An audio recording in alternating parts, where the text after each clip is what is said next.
Welcome to the Voice of Prosperity, unlocking the hidden secrets to the power of prosperity in your money, your life, and your business. Get ready for your heart to be touched in a powerful way with your friend and host, Matthew Miglin. I want to talk to you today about embracing pain. Yes, embracing pain. Why do I recommend embracing pain? Because life is filled with painful moments. It's filled with difficulty, troubles, and trials. Matter of fact, Jesus said that in this world you'll have tribulation and troubles, but be of good cheer. So why did he say be of good cheer? Because those painful, difficult moments in our lives are just part of life. It's not something that you can completely avoid. Some people try to live life without any problems or without any troubles or without any pain. But it's nearly impossible to do that, no matter how hard you try. Even with God on your side, there's still pain. But why? Why is pain part of our lives? Why is it something that we cannot completely eliminate? Why is it something that seems to keep us bound or keep us in fear and cause us to sometimes not do those things or that we should do, or things we want to do, or to take the risks that would benefit us have the potential of benefiting us really, really extremely well, but we don't. And it's because of pain. The average person will do more to avoid pain than they will to try to get pleasure. That's right. We'll avoid pain 3 to 10 times more than we'll try to embrace and grab a hold of pleasure. So that means that everyone's afraid of pain. But I'm here to tell you, don't be afraid of pain.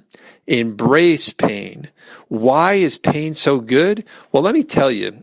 I'm going to tell you a story that when God made man, he made man to grow and to get stronger and to develop his muscles, and his whole body has the capability of reaching higher, amazing capacities of strength and well-being and endurance and stamina. And so when he made the muscle that the only way the muscle will actually increase in size, that will get stronger, it'll be more durable, it will be able to weather difficult situations, is through pain, discomfort, matter of fact, through even being broken down.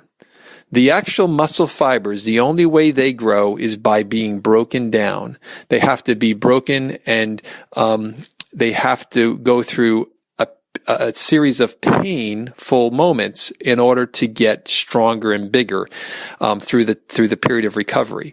So when you work out, if you've ever worked out before, you've noticed that when your muscle gets to the fatigue point of just the last few repetitions that you could possibly do, the pain in your muscle begins to get harder and more intense and more extreme as you finish those last few reps. As you do basically to failure, you use your muscle to failure. You get to that last point, you experience that extreme amount of pain to be able to do that in your muscle. Well, what's the benefits of that?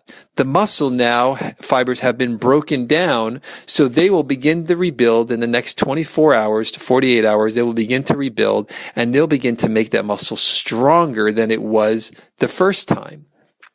Well, this is the way God made the muscle, and there's no way to supernaturally go around that. We haven't seen any examples in the Bible of people getting supernatural muscles, or having all of a sudden muscles that God just blessed them with, where the average person didn't. No, everyone develops muscle through hard work, through pain, through workout, through some type of discomfort and all that. So life is actually the same way. So much of life, the benefits of life, the benefits of business.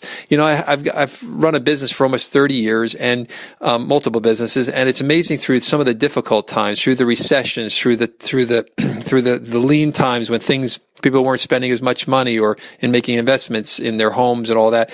I went through some periods of time where the business, to get business and to keep the money flowing, was very difficult. But what happened is during those times, I got stronger, I got wiser, I learned things that I would never have done before. And as a result, I became more resilient. I became a better marketer. I became better at getting customers. I became better at how to develop my reputation so that I could actually be known and get recommended and referred when marketing wasn't, monies weren't available.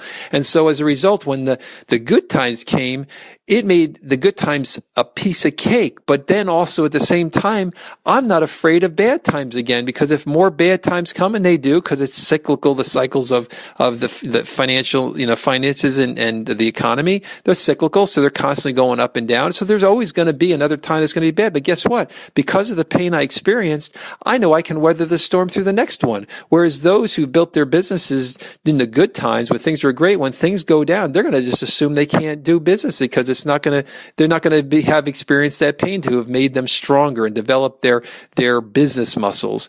So the question is, are you developing your business muscles? Are you developing your financial muscles? Have you had financial difficulties and major debt and maybe a bankruptcy or all kinds of financial stress that you've gone through and had to weather through that? But if you made it or you got through it, it broke you down and broke your financial muscles down so that they can become stronger. So that the next time when you're in that situation, you're like, oh, no big deal. I can get through this. I can weather this. Same thing with trusting God for things. There's times where you're in a painful situation, but you reach out to Him, you trust Him, you pray to Him, and you believe for Him to deliver you, and you watch Him get you through those difficult situations. So when the tough times come again, that pain that you had made you stronger so that you were able to endure and to be able to move forward in the next situation. So embracing pain is a beautiful thing. If we embrace pain instead of fear pain, we will become better, wiser, stronger. We'll become men and women of character. We'll become men and women that are powerful and confident and courageous because we know we can get through those difficult times. And I'll give you one last example. I was a United States Marine, so I had to go through Marine Corps boot camp, which was extremely difficult for 11 weeks and 3 days. And even the Navy SEALs, some of the best, they go through 6 months of training. And during those times, Marines and SEAL team, they go through extreme physical demanding situations where their muscles are fatigued over and over and over again on a daily basis, over and over again, mentally being stretched and mentally being fatigued. So they're developing these strong mental muscles and physical muscles, even emotional muscles, as they get tested and pushed beyond what they thought they were capable of achieving before. And that all that pain that they go through makes them so much stronger and makes them United States Marines at the end of the boot camp. It makes them Navy SEALs, elite Navy SEALs at the end of their training because of all the pain they've gone through, so that when they're in those difficult battle situations, when they're in those combat positions where it is, all hell is breaking loose, they will be able to say, hey, I've been through worse. Hey, the pain I experienced before, this is nothing. I can handle this, and they can endure and overcome and win in those difficult circumstances as a result of embracing pain. So if you don't have the point by now, maybe you're going to have to listen to us again. But the whole key is, when you find a painful moment in your life, a painful day, a painful week, a painful month, or maybe even a painful year, embrace it. Grab a hold of it. Thank God for it. Thank God for the situation you're in. Look for the good in it. Look for the benefits, and feel how the pain and the difficulty and the anguish and the trials and the tribulation that you're going through, feel how it's making you stronger, better, wiser, just making you a better person overall. And when you do that, and you're grateful for it, and you embrace it, your life will never be the same. You'll become all the things that God wants you to be. You'll become someone that you're proud of, your family will be proud of, your spouse will be proud of, and you'll have an opportunity to change the world, because you won't be one of those victims. You will be one of those champions. So I'm hoping you're going to choose to be a champion today and embrace the pain so that you can become the best of the best. Thanks for listening. We hope you were blessed with the message today from Matthew Miglin, the voice of prosperity. If so, make the world better by sharing this with a friend to help them prosper as well. To learn more about this and other resources, visit Matthew at voiceofprosperity.com.